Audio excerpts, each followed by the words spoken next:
Welcome to Play by Players, an MLSPA podcast. Now here's your host, former MLS player, Bobby Boswell. Hey everybody, welcome back to another episode. Really happy today. I have a former friend, a former teammate of mine on, a guy who I say is a little bit closed off or has been, so I'm really excited that he's chosen to give us some of his time. He's a former U.S. men's national team player. He's a current Seattle Sounders player, former teammate at Houston Dynamo player. Please welcome to the podcast, Will Bruin. Hey, anytime that I can be on a show with you, Bobby, you know, I'm all for it. I'm sure it's going to be a lot of fun. All right, man. Well, how's everything going up in Seattle? I know we kind of talked before this started. Just it's been a crazy time. How are you handling everything? Yeah, no, it's been this year's been like 10 years essentially. It feels like, but you know, we're coming towards the end of October, and you know things are going well. We're all healthy up here. You know, we've had families all good, so no complaints from us. Awesome.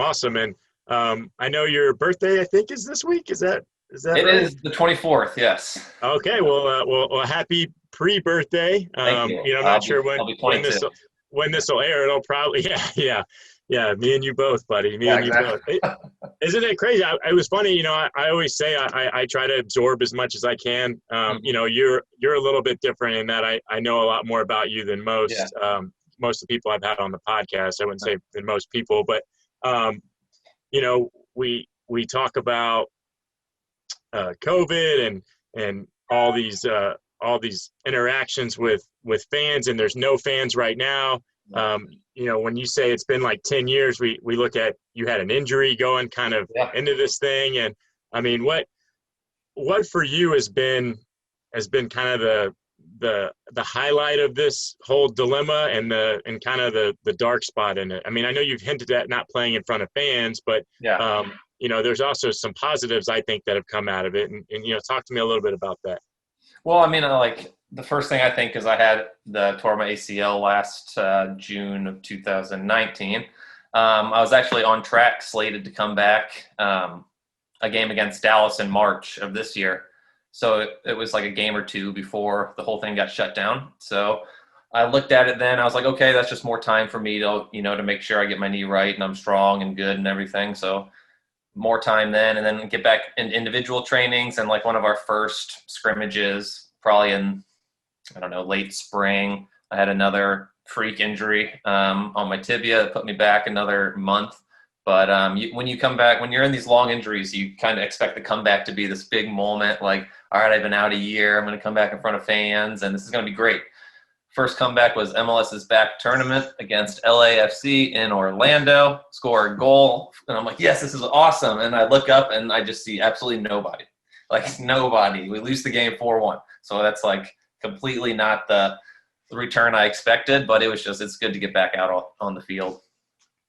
Yeah. I mean, I remember that game in particular because I think we've talked a little bit about it on text message, and I think you're I don't know why they haven't found a way to get you on the field more. You know, and I think that regardless to what the scenario is, if someone's out because of COVID or injured, that you should always be out there. I think on most teams in this league, you're a starter. I think you should still be a starter in Seattle. That game was, you know, as a former teammate, I always root for my guys. As a fan of your game, you know, I'm really hard on you, and like I thought you should have had at least, like you had another chance in that game where you should have scored, kind of similar to the one you did score. And you know, for me, it's like, oh my God, this guy's back, and I think there's a lot of worry in people's heads, right? Am I going to be the same player? Am I going to be successful? You know, tell me, coming back from injury, were you happy? I know you're not happy there were no fans, but you had to have been happy with your performance. Yeah, for sure. I mean, I came on, I got like last 10, 15 minutes of that game, and I scored the goal, but I know exactly what you're talking about. The second one, it was another cross back post. I slid a little late. Then after that, I said, if I would have been, you know, a few more weeks into being in game, playing in shape, I would have scored that, and the game would have been 2-2. It would have been a whole different game. But like you said, it was really good to be back out on the field and playing game situations, and you know, not playing against your own teammates at training and stuff. And honestly, I like just feel like now, in October. I'm just now getting my legs for like 90-minute fitness and playing. It's been a long time, and it's been, coming off the bench once we got back into markets and started. You can't really get your legs back in 10 minutes, 15 minutes, 5 minutes, whatever it is. It's tough. And then you kind of I'm very hard on myself internally. So I'm like, all right, well, I got to get in there and score in 10 minutes. Well, why aren't I doing that? And so on and so forth. But, at the end of the day, it's just like you kind of take for granted when the game's taken away from you, the situations and just the banter in the locker room and being around the team after a win and just like all that stuff. It's been great to be part of the group again like that. And like you said, that's been my last goal is the LAFC one. So it's about time I bang one. So need that to happen.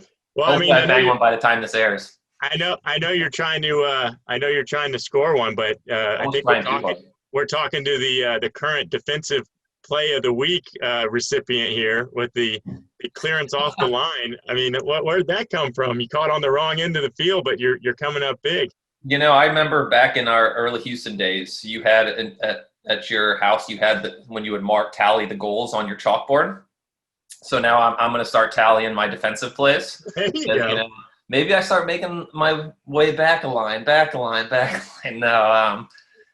No, if I can touch the ball inside the 6 in our defensive half, I'll take it. I'll take any touches inside the 6. There you go. Well, no, I got a kick out of that. I thought I'd give you a little bit of a hard time, but I know we're talking about the current situation, but let's go back. A lot of people that don't know about you, you're a St. Louis guy. Mm-hmm. I've played with a handful of St. Louis guys, and you all have a couple things in common. You're all huge sports fans. Yep. I think that's accurate. You're great soccer players. A lot of great players have come out of that region. A lot of forwards too, which is kind of crazy. But tell me a little bit about growing up. And the third one was they all like to have a good time. Oh yeah, that's in the water. Like to have a good time. That's in the water. Tell me a little bit about coming up, as a product of St. Louis. Yeah, I played for Scott Gallagher growing up in St. Louis. I think now they're called St. Louis Scott Gallagher Soccer Club or something. Names changed like 10 times since I've been there. But, I think I played for Tommy Howe, and he was really good at just training guys and getting guys ready. And I also played basketball and baseball, so I never really was like, I'm super focused on soccer. That's all I'm going to do. I just I played all the sports. I just so happened to be best at soccer and just kept going with that. I played at DeSmet Jesuit High School, which if you're not from St. Louis, then everybody talks about their high schools. So I'm sure if anybody from St. Louis is listening, they'll be like, oh, okay. But then went on to Indiana, and that seems to be another path that St. Louis guys take on to play at Indiana. And then, now I'm here in Seattle. So it's kind of just been like I take it a chapter at a time. Yeah, and I think you were one of 4 or 5 guys that went to Indiana from St. Louis. Is that right? Yeah. I got a good shout out to Noonan, because I scored more goals than him at DeSmet, and then I went on and scored more at Indiana. So just kidding, love you, Pat. Well, tell me about Indiana. I mean, if there was something you could win at Indiana, you pretty much won it. And they've been a hotbed. National championship. But with the exception of that, I know had you stayed, we could make the case. Yeah. We can make the case that you probably would have won it with what happened after you left. But there's a lot of guys that leave early, and I'm sure their college teams would have done a lot better had they stayed. But while you were there, I mean, I think you won Rookie of the Year for the Big Ten, and just tell me a little bit about playing soccer at a school with such heritage as Indiana. Like all my roommates, my freshman year and like my class, we all got a soccer house and stuff, and they all stayed and played their 5th year. And then obviously I left after my junior year, and they all got national championship rings. So they make sure that I know that all the time, that they have it, I don't. And okay, joke, haha. But no, playing at IU, it was great. Big school, Big Ten, just going to even though they were no good at football, going to games was fun. Basketball, different story, very good at basketball. Going to basketball games was fun. I just wanted to be part of, the big school. And obviously playing for Todd Yeagley and also Mike Freitag. They were both great coaches, and I think the program at IU is one of the best, if not the best in the country, just because, the way they shape their players, not only to be great players on the field, but they also shape men to be, good professionals in the real world too. And I think that's something that's, resonated well with me, because it's just, skill and stuff will get you so much, but also you got to make sure that you take care of your stuff, your hard work, control the things that you can't control, and not get too out of whack about things you can't control, and just kind of shaping you into a human is something that that IU did really well for me. Awesome. And for those that don't know, Will is a big sports fan of IU. He supports them, and they had some rough years when we played together, and I would give him a hard time, and unwavering support for his alma mater. So I got to give you some credit there. Yeah, IU football, Big Ten football is starting up my birthday weekend, October this weekend. I think we play Penn State, so hopefully it doesn't get too ugly. Yeah, so that could be a bad one, but yeah. But and the one of the more interesting things, I played a long time in this league, and I think I can count on one hand.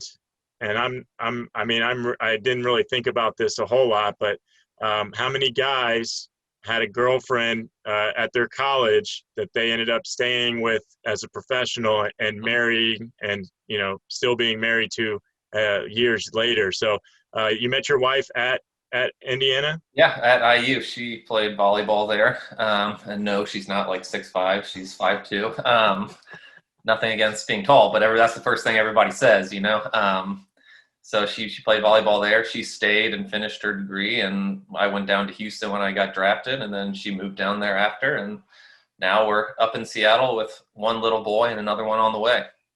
Where does the time go? Oh, I was just saying I call that a success story, Will. And I think I would always I might have given you the talk, and Lord knows I shouldn't have been giving. I shouldn't have been giving a lot of guys talks on certain topics, and this might have been one of them. But I always told guys, I said, look, either decide if you want to be with them or move on, because the in between stuff never works. And a lot of guys think, oh, I'll walk my own path, and and then later on they're like, oh, you were right on that one. But in your case, I don't know if I even had that talk with you, but I just think it's so rare what you were able to do. And I think it's cool, and I know my wife loves your wife, and they talk all the time still. Yeah. So I just think that I like to highlight, especially in pro sports where the divorce rate is so high, that a guy was able to go from high school or college to the pros and maintain that. I think that's pretty cool. So it was not it definitely took some work, and there were some tough times, but we got through it. I got you. Well, everyone. Wait till you retire. They don't get any easier. It's a little, but we could talk about that later. Yeah. So talk to me about getting drafted. I mean, did you want to come to Houston? I know you're a big sports fan. Did you watch a lot of soccer in college, or was it just kind of one of those where you're like, I'm good at it. If I get picked, and depending on where I go, I'll just go and I'll ball out? Honestly, it was kind of like, and I think it's probably good for me that I was never like super always soccer.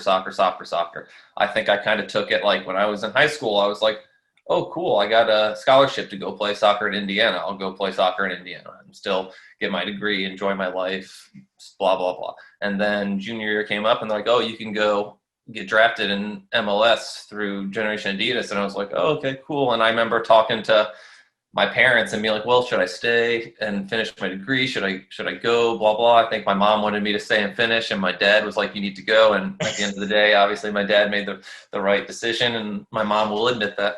But, and here I am in year 10. And no, I did not really have a desire of, where I wanted to go. I kind of was just taken in the moment on draft day. I remember being there, and like all the projections, people say all these things. I was supposed to go top 3, top 4. And then I remember, because Vancouver was the expansion team in my draft, and they drafted Omar Salgado, and that threw off the whole draft. Everybody, kind of got pushed back. Things happened here and there. Because I remember, like, from what I remember, I think I was supposed to end up going 3rd to DC or something. And then they ended up getting Perry Kitchen because the whole first pick got all. And then Dom made the trade and got Kofi, and I can't remember. I think I was 11th or 9th or something. You were 11th, yeah. Well, I mean, let's talk about yeah. Well, it was good for us, man. And Dom, Dom had a lot of these coaches. They joke around and they talk about how they don't take, the draft is. It's not, and it's getting harder and harder to find talent. But Dom always was good at finding guys that were undervalued and that didn't get taken high enough, and I specifically think of you and Jeff Cameron in that, and that all these teams had shots at you and they just didn't do it. But, talk to me about coming into Houston. I want to focus a little on, it's really tough to, looking back on your time here, and I see it still now as a Houstonian and a fan of the Dynamo, that people, you don't realize, I think, from afar how much people love Brian Ching here. And everyone that's been here since, after him, it's always, that's the measuring stick. And, for a guy that eventually, replaced him, per se, I mean, talk to me about what your expectations were and, coming into a team that had won championships and had been successful, and then how you found your success, because you were very successful here. Yeah, I think coming in as a rookie, I was very quiet. I'm way more open and vocal now than I was back then. But my mentality was head down, head to the ground, do your work. Don't try to get noticed. Don't try to talk too much. Kind of make sure that the veteran guys, don't hate you, because I think that makes things tougher if you're on their bad side. And I think coming in and just making sure I worked really hard and that guys saw that and people saw that, it would lead to a good first impression. And, I'm grateful that I got drafted somewhere like Houston and by somebody like Dom, because Dom really gave me that opportunity. Looking back, you never know if you get drafted other places, if you get the opportunities that you get. So, but coming in, I knew that Houston was a great club, won championships before, had a great veteran leadership in the locker room. So I just, don't mess up, sort of thing. Don't F it up. Don't do something to make guys in the locker room not like you. Yeah, you were here for some guys that screwed that stuff up. But but I think you did work hard, and a testament to you. Once again, I can count on one hand the number of guys that were young that played for Dom. Dom was not a very, he had a lot of veteran players. He relied heavily on guys, and it was hard to break in. And I've got my jerseys, and everything I have here is by design. And I've got this Ben Olsen jersey, and the reason I have this jersey out is because couple things. Let's talk about your first hat trick. Yep. I mean, the reality is that was against my old club, and the guy marking you on most of those, he's going to hate me for saying this, was the guy drafted ahead of you, trying to stop you. And Ben and I were friends because we were teammates, and then he was my coach, and I can honestly say that he hates Will Bruin on the soccer field playing against him. Yeah. Because you have just had a way of killing this guy and killing his teams. I always had success against them. I don't know what it was, to be honest. I really don't. But I noticed that I always found success against DC and Ben, and goals just seemed to happen.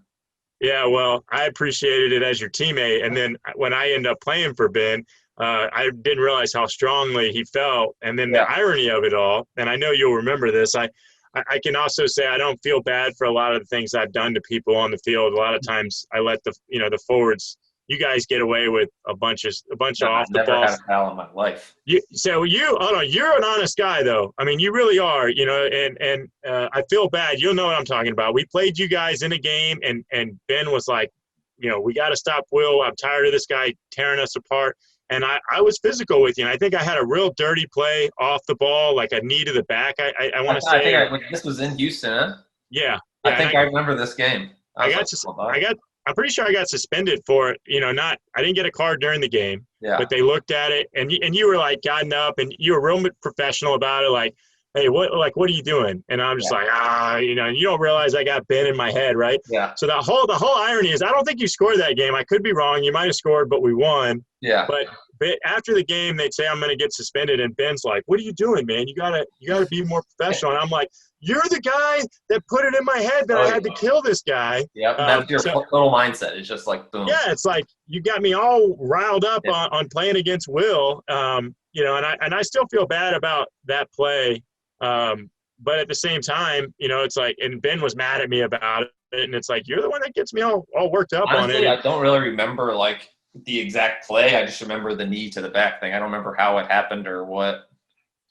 Yeah, it was a long punt or something, and I it was dirty, and I know when I do that stuff, and I got Steven Leonard the same way in another game, kind of a different. I think I got him earlier in the year, and so I think they looked at that and then yours and were like, okay, this guy's got a habit of doing it. But I think I didn't feel as bad about Stevens because he that's what initiates. I was going to get to. Yeah, he initiates a lot of it. But with you, I felt bad. But at the same time, it's like it was what was effective, and that it is what it is. But let's. We had a lot of success. We went to 2 MLS Cups. We won a lot of games. We had a lot of fun. Did you enjoy your time in Houston, or were and I think where I'm kind of going with this. Did you like it here, or were you kind of over it after a couple years? I really enjoyed it, and then I think I got to a point where I was just like, all right, I need to move on. And maybe that was Dom left. It kind of like disbanded. You left, guys started leaving, and kind of you don't want to be the last one standing. In a situation like that. So I think you see these things happening around you. One player moves here, one player moves there, coach moves here, blah blah blah.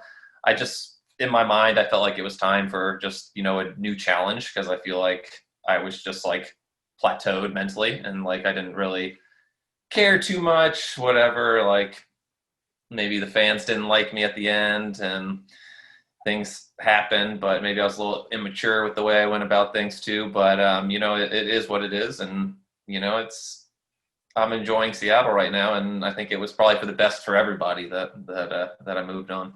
Well, let me ask you this, and this is kind of tongue in cheek. Did you hate the title Dancing Bear, or is that it was hot while it was hot, but is it? Yeah, it's like it still sticks around to this day, and I'm never gonna forget that.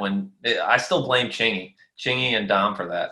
Dom's Friday finishing when he chips it in, you bring it down your chest, and Chingy's like, "You look like a dancing bear." That's the way I was chesting it down as my chest flails out.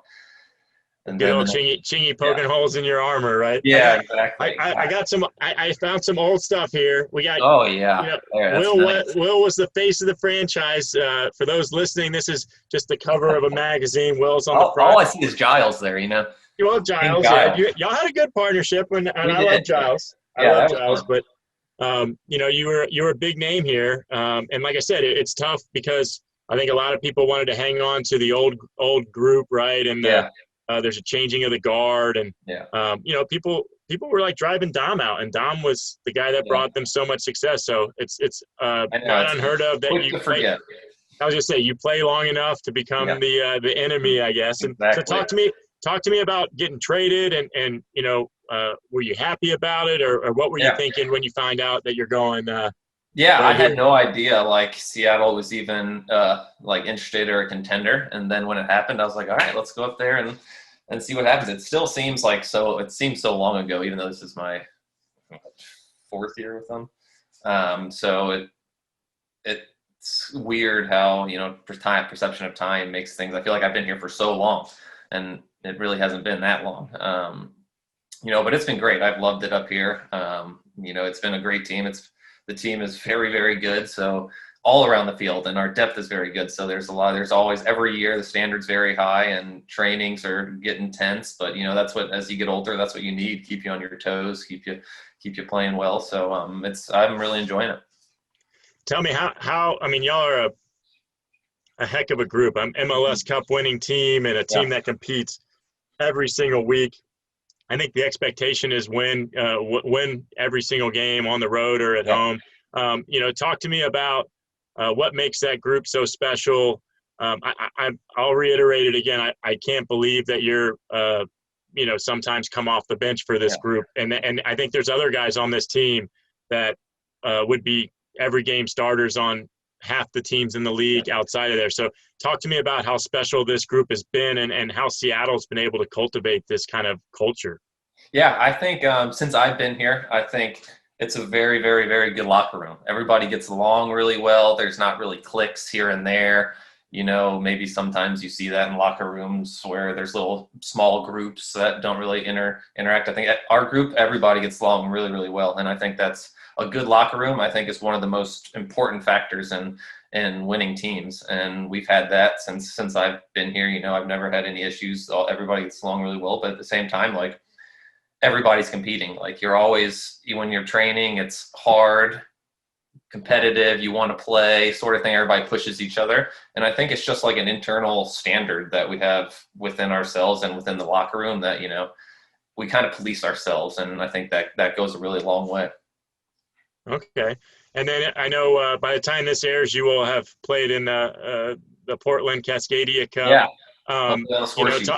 Talk to me about, how does that compare to a rivalry like Houston-Dallas? I mean, it seems I was never a member of Seattle and Portland, but it seems to me that that's probably the biggest rivalry in MLS. I mean, where does it compare to the ones you were experiencing down here?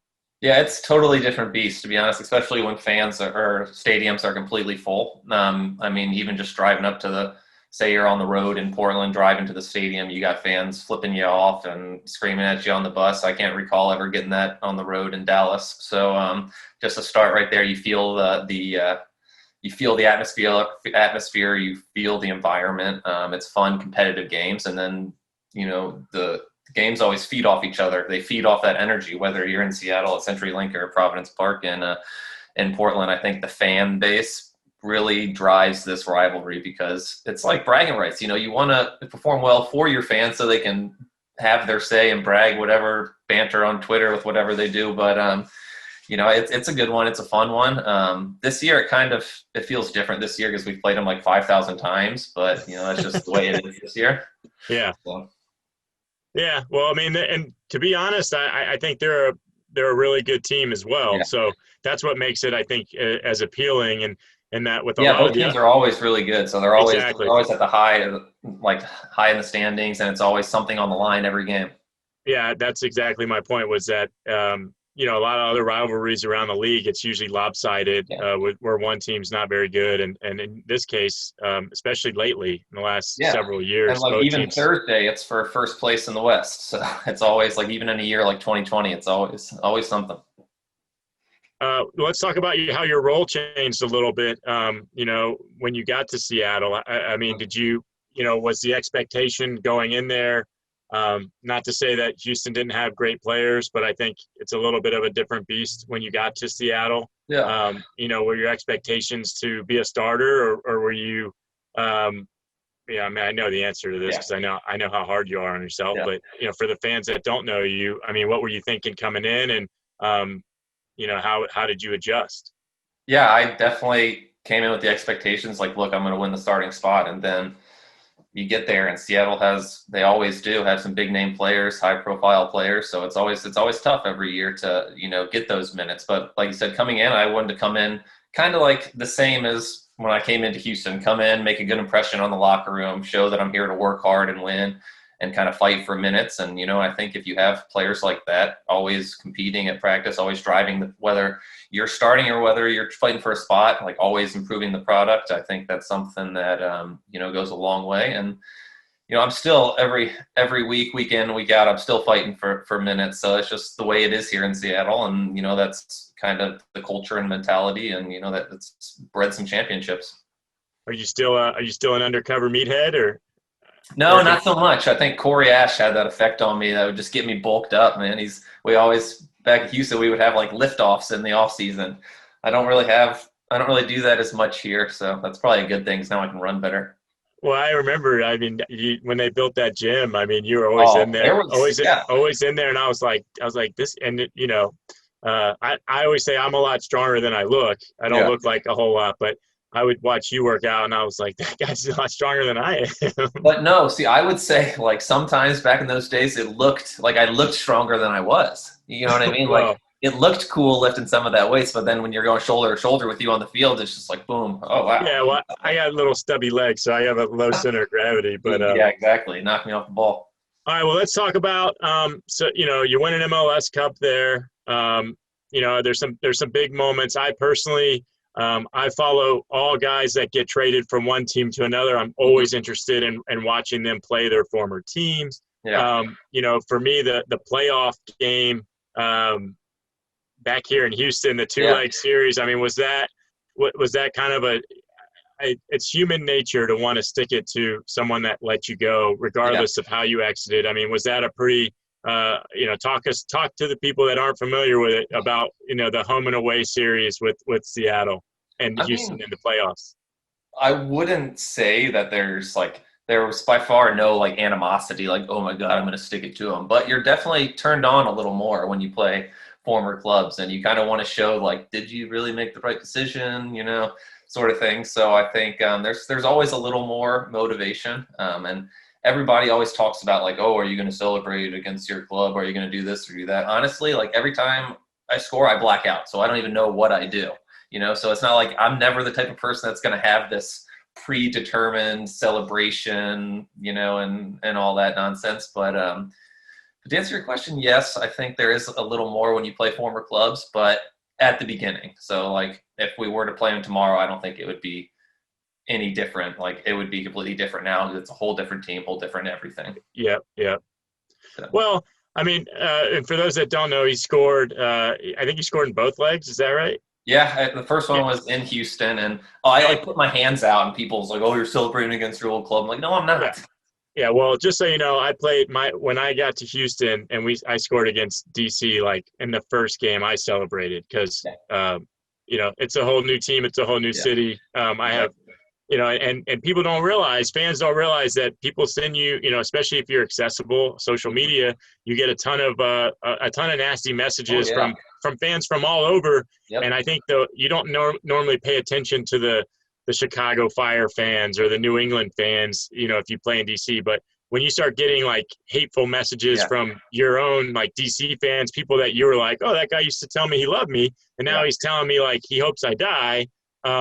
It actually changes a little bit. And I know that I remember, that your wife would engage with fans on social media long before this happened. But talk to me, I'm always fascinated with the spouses because I wasn't a spouse of someone that did something like this. And I would have been a disaster. Yeah.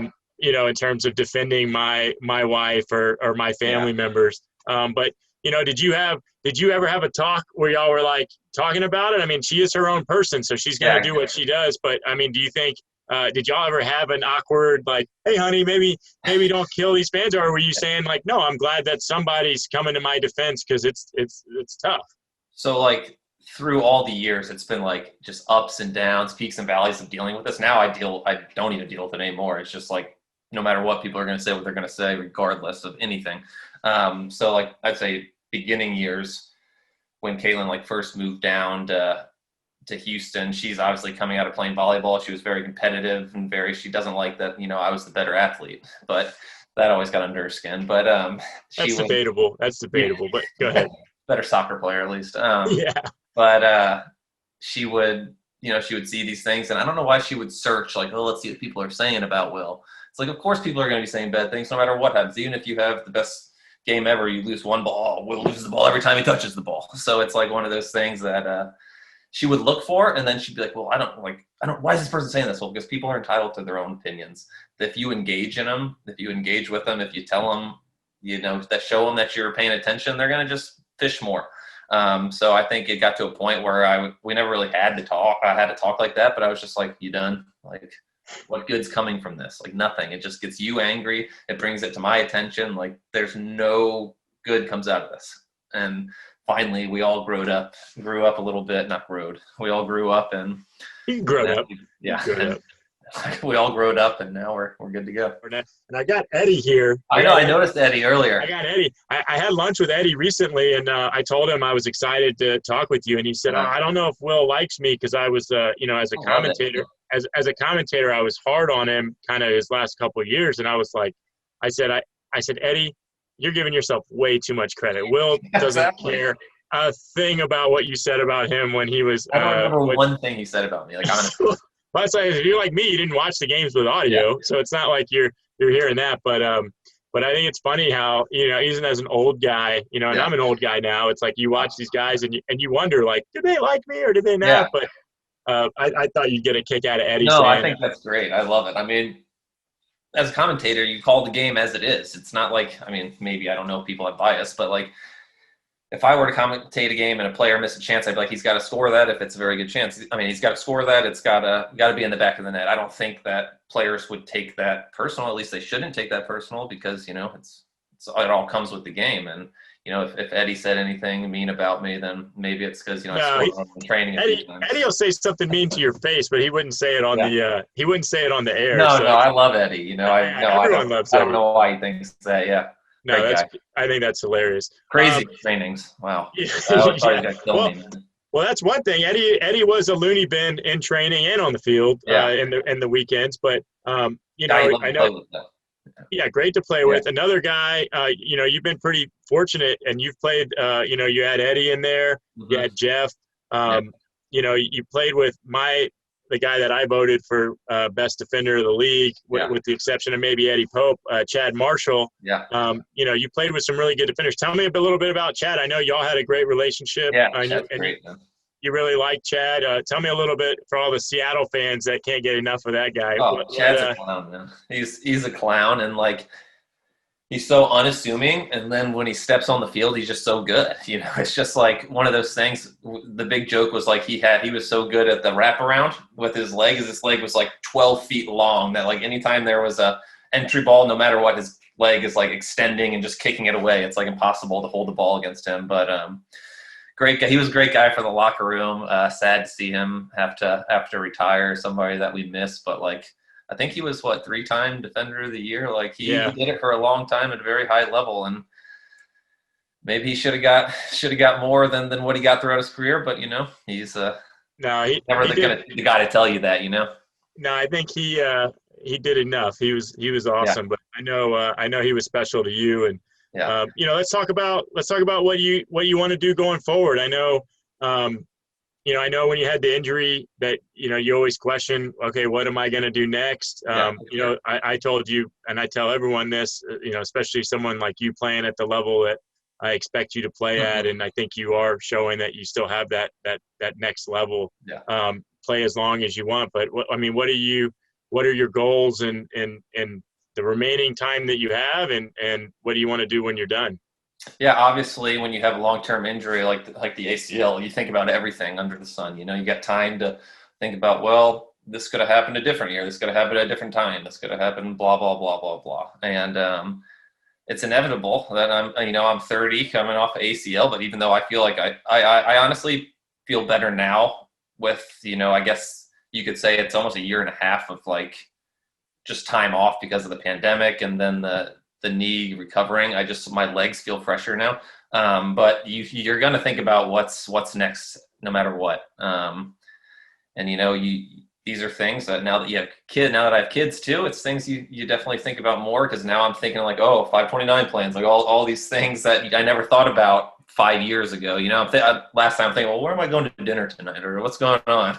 So, but obviously I feel like I have a lot of good years still left. Not really even thinking about anything, retirement, not even close on the near term. But I think whenever I get there, I think staying in the game is definitely something that I would be very interested in, whether it's, front office side or coaching side.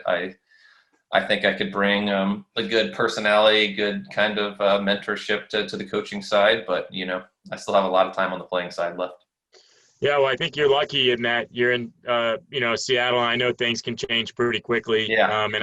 But I do think that they do a really good job of taking care of their own. And, I'm excited to see you keep playing. And it's funny because, you've got great instincts, very kind of like Wando. He's got that poacher's mentality. I think you're a little bit of a different beast, but Wando's still doing it at a high level at his age. And I think, if you're not confined to your role, and I think you've shown that you're not, meaning you help the team wherever it's necessary. And when you have that mentality, man, you can play, and I think we joked around about when you get benched, like I got benched for the first time, I think in my 12th season or something like that, 13th season. And it was devastating because I'd I just had the wrong mentality. And most people would say that I think that I handled it well, but I don't think I did. And I wish I'd handled it differently. But I think, from your perspective, you've shown maturity and accepting whatever role that you have. Uh-huh. And I'd like to see you keep playing. I mean, do you feel that's accurate, that you think I know you joke around about being childish or not, but you've always kind of been a professional and making the right decisions. Would you agree with that? Oh, for sure. Yeah. I think I always joke around with like having the good time and whatever, but I definitely think that I've got still a long time to play. And like you said, like always every day pushing for minutes, pushing to play, pushing to score, just, bringing your best every day at training. I think you take care of the little things like that. It all adds up and it all leads to longer time playing, more years on the back end. And I think that's something I've been very good at. But with the sorry, I hear Liam up there screaming dad. Yeah, no worries. But he can come down if he wants. But, it's just something, obviously with the long-term knee injury, it's something that I've thought about for the first time in my career was what's next. And, I think that's good because I plan everything out. I'm a planner. I like to know things, like to have things organized and stuff. So I think it's just natural of my, my mentality and stuff. But, now I kind of got sidetracked with Yeah, no worries. Well, let's talk one last thing, and we'll finish it up. I know you worked with a lot of charities here in Houston. You obviously had more time, without being a dad and being a younger guy. Mm-hmm. Do you have anything going on? It's kind of tough with COVID, but up in Seattle, are you working with any organizations you want to bring some attention to, or is there any causes that you have going? Nothing like in particular right now, but we're always doing it's the childhood cancer. There's always something that we're doing with that. And I think that's really, really important. But, off the top of my head, I don't have a specific one right now other than Seattle Children's Hospital. They do a good job of, making sure that not only cancer patients, but all kids are taken care of and get good health. Hey, bud. Yeah, well, for those that don't know, Will and I always enjoyed the Bald is Beautiful events in Houston, especially especially the ones where we got to shave our heads and drink beer for free while we served other people. Yeah, the ones that were at Dogwood, I was like, yeah, I'll go. Yeah. Well, hey, we got a little one on here. Who is this? Yeah, this is Liam. Can you say hi? Can you wave? Hi, Liam. He's a little shy right now. Normally, he's not. Well, he's got a big dome. He's looking at this big shiny head of mine and wondering what's going on. He's like, what's wrong with that head? Well, Will, I want to thank you for coming on. I appreciate it, and I wish you luck. I think you've handled the injury really well, and I always enjoyed you as a teammate. I'm glad that you gave us some time today because I think a lot of people. You've done a good job of keeping yourself reserved from maybe being in the public eye, and I think it's I know that the Seattle fans will especially appreciate it, and you do still have a ton of fans here in Houston. I still see Bruin jerseys at the game, so I know they'll appreciate it too. I can't believe I was ever number 12. I think back on that, I'm like, what an odd number to pick, like as a striker, Yeah, well, I was 32, and that wasn't. I didn't choose that. The equipment manager didn't think I was good enough to make the team. So yeah, they're like, here, you're 12, you'll be gone in a day. Well, anyway, well, thanks for coming on, and and we look forward to seeing you the rest of the season. Yeah, thanks for having me. It's always a fun to chat with you.